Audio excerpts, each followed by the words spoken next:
Welcome back. It's me, Adam. In this video, we're going to be talking about stocks falling, the dollar rising, volatility spiking, a certain celebrity calling for a market crash, crypto doing crypto things, and key levels and supports that I'm looking at, and just overall news and sentiment around the market. So before we get into the video, if you're new to the channel, welcome aboard. Hit that subscribe button here at Unlimited Options Investing. We talk everything from stocks, crypto, options, ETFs, metals, and we're investing for the long term as always. Smash that like button, guys, and let's get started.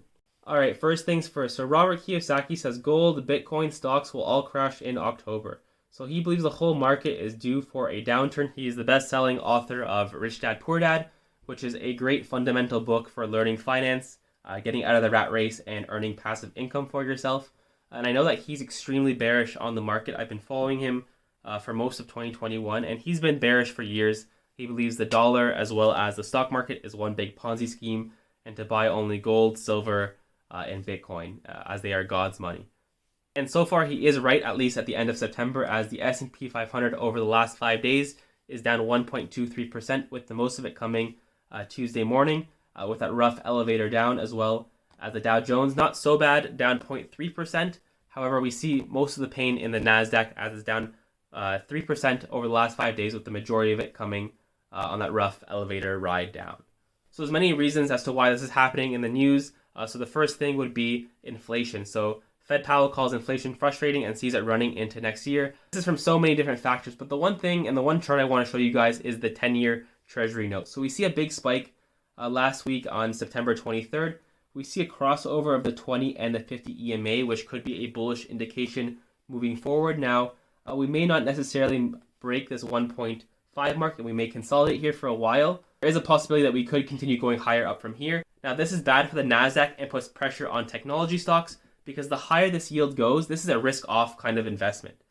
Whereas the NASDAQ and tech stocks are more risk-on. So the higher this goes, the more attractive it becomes, and technology stocks, because they trade at higher valuations, because they're expected to grow more in the future, 10-year Treasury notes become more attractive the higher those yields go.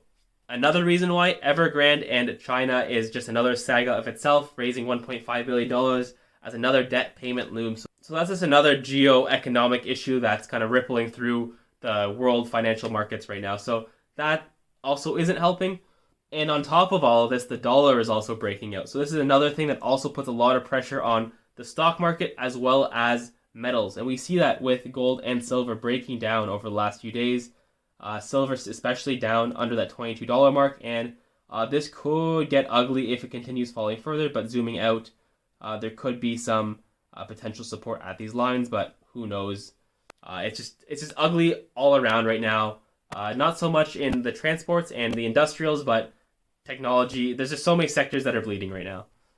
And taking a look at the VIX, which is the volatility index and also can represent fear in the market. So on Tuesday, the day that everything fell, we opened up above the 20 EMA and closed over here. And then looking at this candle over here, it's kind of an indecision. So tomorrow will be a very indicative day if the continuation of the fear and volatility in the markets is going to potentially continue. Or if tomorrow, if the volatility falls, then that could just be the end of it. So tomorrow will be a very interesting inflection day. I also believe that Powell is speaking tomorrow as well. So that could really change up the markets to see what happens from there. So let's first start looking at the FANG index, which is Facebook, Apple, Amazon, Netflix, and Google. So we're right back down to where we were last week when we had that really rough day as well.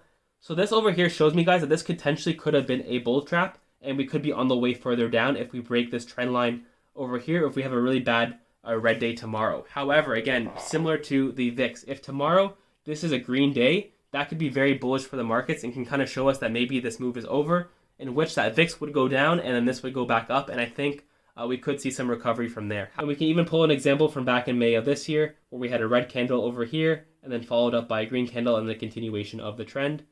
Even moving backward over here, from March time, we had a red candle and it looked like it could have continued falling, but then it found buyers, and then from there it continued the uptrend. And we know that these 5 stocks make a huge portion of the NASDAQ and the S&P 500, which is a big reason why they've been falling as well. Unfortunately, again, I keep saying this, that I wish instead of Netflix, this was Microsoft.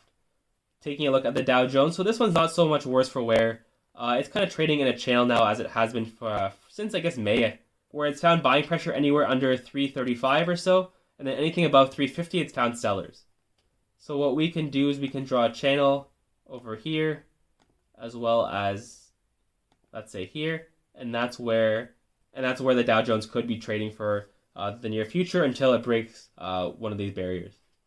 And looking at the SPY, the S&P 500, we see a little bit more weakness. We see a rollover from the beginning of September. So taking a look over here, so this was last week when we had gapped down and we found that buying pressure around this trend line over here. We had that bull trap, and then now we're back down. So today we opened up, on Tuesday we opened up below that 50 EMA and then closed over here. So again, here's another indecision candle. So if we break this trend line, again, that'll be really ugly for the VIX, really ugly for the FANG, really ugly for the NASDAQ. However, if tomorrow is bullish, there is a good indication that the trend could recover, as well as the FANG, and we'll see with the NASDAQ as well. It probably is a similar indication, yeah. So if we are red tomorrow, then we're going to be breaking this trend line over here, and then nearing this bottom one over here, which we had touched back in May, March, November, and September of last year, and that's a pretty strong trend line. If it broke that, then it could get really ugly, but tomorrow is an indication if we'll find some kind of buying pressure or we continue the trend.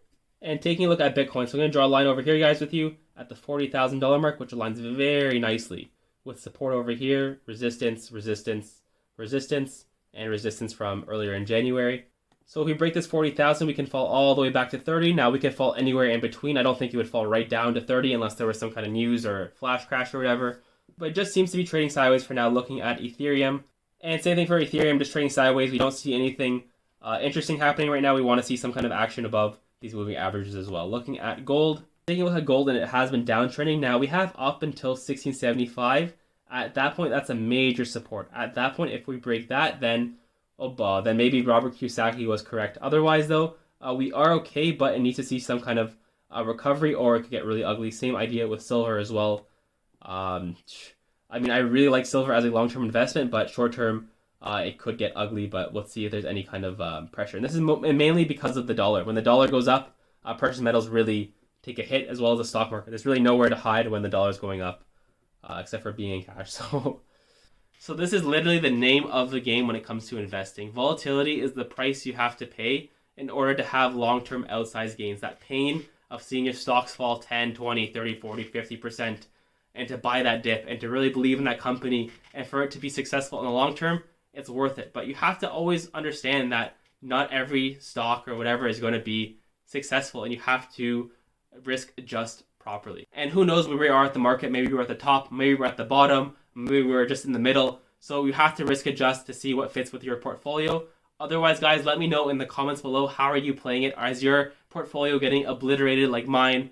Are you investing in the metals, ETFs, specific stocks? What are you buying the dip on? Let me know, guys, in the comments below. As always, subscribe, like, and I will see you guys in the next video.